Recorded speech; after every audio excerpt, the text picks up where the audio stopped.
the spiel of, oh, tweet about the conference and use this hashtag, so do that, and we move on. So who am I? My name is Chris, and I work at a tiny little company called Twitter. And at Twitter, we have a VM team, and I'm part of that VM team. And in particular, what I do is, and maybe you know that, is I'm a compiler engineer, right? So I work on compilers, I do this stuff. So if you look up compiler in the dictionary, you'll get this.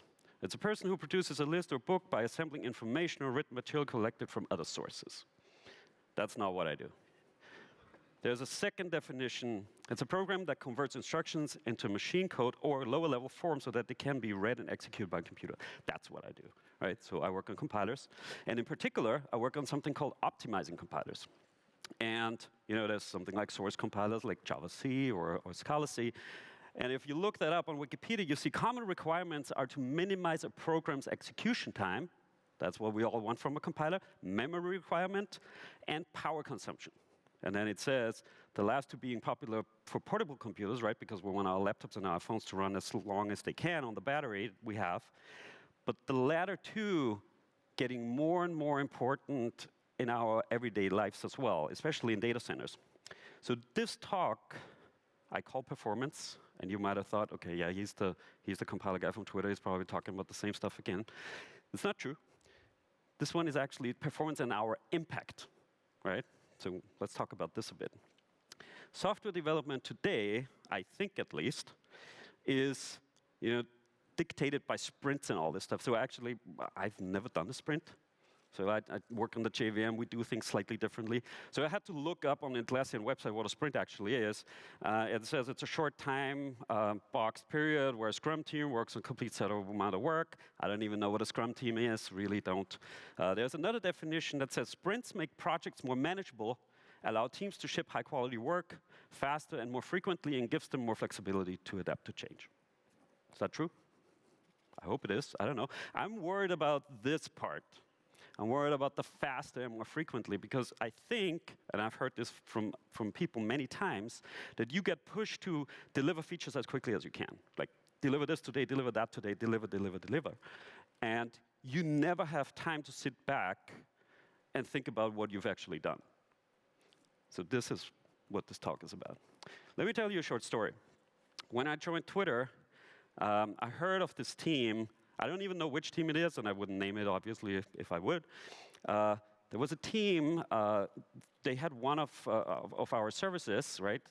And they had too much memory pressure, right? They had problems with the GC, and so they tried to reduce memory allocation, right? Reduce the memory pressure on the GC. So they worked, like, think 3 people for about 2 weeks that tried to get rid of all the object allocations they had in their code and trimmed it down. And after 2 weeks of work, how much do you think they gained? 0. And the reason for this is because there's a small compiler optimization called escape analysis. So everything they could remove, the compiler could already prove that they don't need it, and so the compiler removed it. So all this work was for nothing. And I'll tell you this story because it's very important to know your compiler optimizations and don't be too smart. I really mean that. When people always ask me, how should I write my Java code to be compiled the fastest by hotspot? And I always say, don't be too smart. Because the compiler doesn't have a brain. It's not an AI. A compiler is really just a complex pattern matching machine.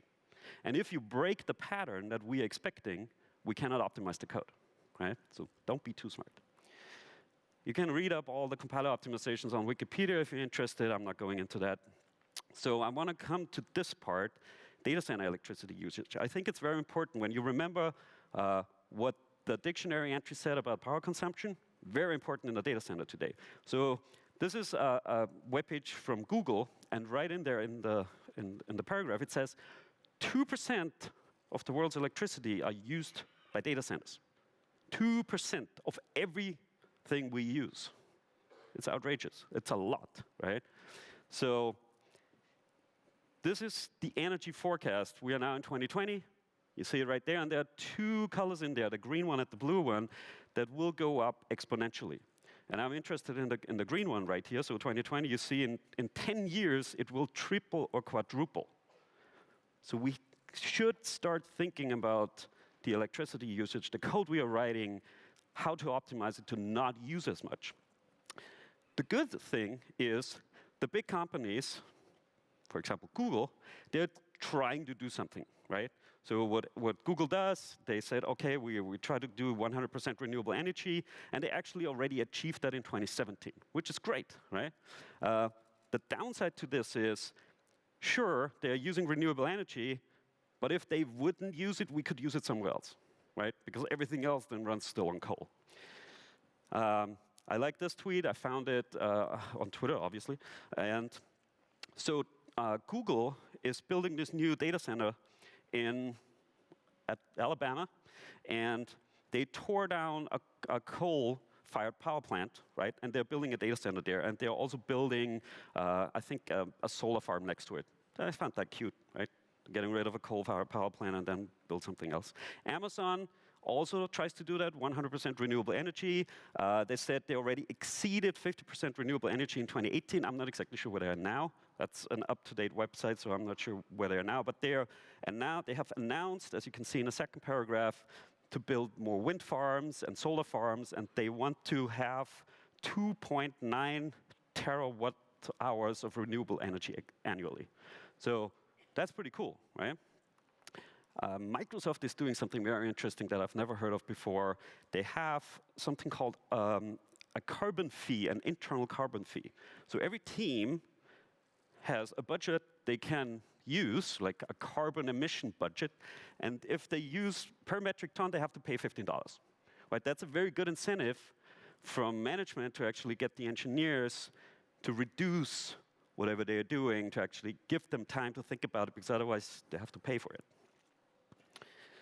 The bad is this. So that's the International Energy Agency. You can see it's from 1990 to about 2017. And as you can see, energy consumption goes up. You see at the very right top, yes, we do a little bit of solar, yes, we do a little bit of wind, but everything else is still dominating. And we can see that in a percentage graph, like coal's not getting less, right? China is building, I don't know how many, but they are like building 3 coal-fired power plants a day or something. It's a ridiculous number. Hydro is about the same. Nuclear is getting less, yes, because we're afraid of it. And then the renewable ones, they slowly creep in, but we're still far away from being completely renewable. You remember this page that I showed you earlier? I want to talk about this guy, actually. Because he did something very interesting. He used machine learning to reduce energy consumption in data centers. And so it says in 2014, Google data centers already used 50% less energy than the industry average, and they achieved that by using better equipment, right? Equipment that's just more efficient. And this engineer, Jim Gao, he took an online machine learning class and decided to use that to figure out if they could optimize the data center electricity usage. We all know this, but I'll point it out anyway. If you have 10 pieces of equipment, right, you know, servers, routers, and what switches, and each of them just has 10 settings, you have 10 to the 10th power of different configurations you could do. With like a human brain can't do that. But machine learning is exactly the right thing to do this. And so they applied this, and 18 months later, they had a model that reduced energy usage for cooling by 14%, which is great, and overall by 15%. You know, just do a little bit of machine learning, and then you use 15% less electricity. I give you a Twitter example. You might have seen this talk that I'm doing, where I use this tool called AutoTune that we developed at Twitter, which is a machine learning tool to tune command line parameters. And in this particular case, we tuned the compiler, the JIT compiler in Hotspot, by just adjusting some of the inlining parameters on the command line. So just by doing that, as you can see, the blue one is C2. That's basically the compiler everyone's using. Then we are using Graal at Twitter. So that's the orange one. And then the red one is Graal with the tuned parameters. So we reduced just the allocation rate per tweet by 7% by using the two things, right? 3.5 just by using the machine learning part.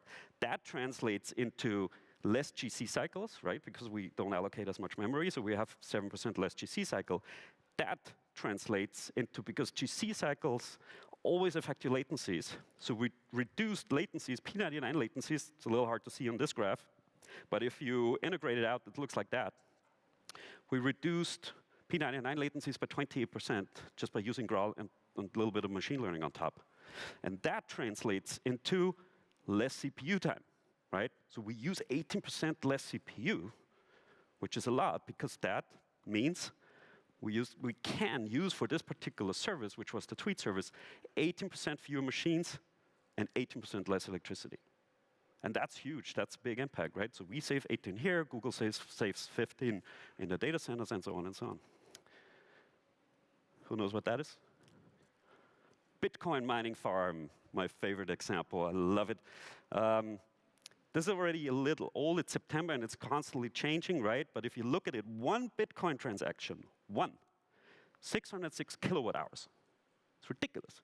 Like they say, oh, it's like one household for 20 days in the US, 63 days in Germany, and 170 days in China. That already tells you how wasteful the Americans are. And that's 288 kilograms of carbon emissions, just one Bitcoin. And that, for all the Bitcoins we're doing, that's the Cambridge Bitcoin Electricity Consumption Index, 78 terawatt hours per year that we're wasting on a currency. The people who invented Bitcoin, they didn't want that to happen, right?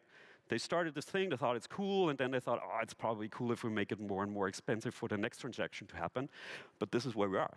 And if you compare this to some of the countries, right? It uses more electricity than Chile and Venezuela in 1 year, and around the Philippines and Belgium. But these countries have 30 million, 70 million, 101 million people that live off with the same amount of electricity for 1 year that we're wasting per year on Bitcoin. That's the graph of energy consumption of Bitcoin. There are 3 lines here, and there are 3 because the people at Cambridge, they don't know what hardware people are using to mine Bitcoins, right? So the bottom line would be the best hardware that's out there. And then the top line would be like the worst hardware that's out there, the slowest one, the least efficient one. And so the middle line is kind of the average, so let's stick to that one. And you can see, I'm very interested in this part, right? You can see, oh, electricity consumption just dropped a lot. And the reason for this is, you know, it dropped from 51 terawatt hours to 30, like almost half. So something happened at that point.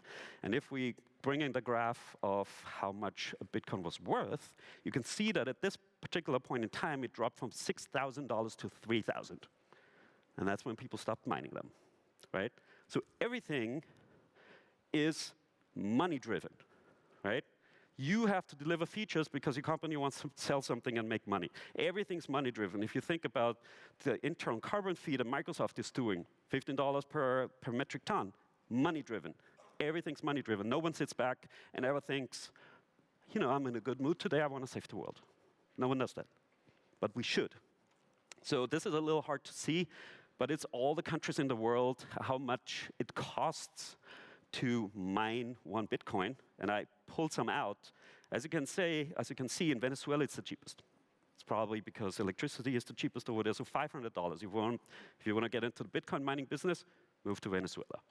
Don't do it in South Korea, because you're actually losing money. A Bitcoin today is, I think, $8,000 or something, so you would lose a lot of money. But again, all this is money-driven, right? If you're not making money off mining Bitcoins, no one's doing it. So I'm coming to an end. All I want you to do, and maybe some of the examples I've shown you, you can see that performance tuning actually has a real-world impact. It's not just for fun. Sure, it's cool when you get something run twice as fast, or you only need half of the machines to do something, but you're actually really doing something for global warming. So I leave you with this. Stop every now and then and think about the impact of your work. Thank you very much.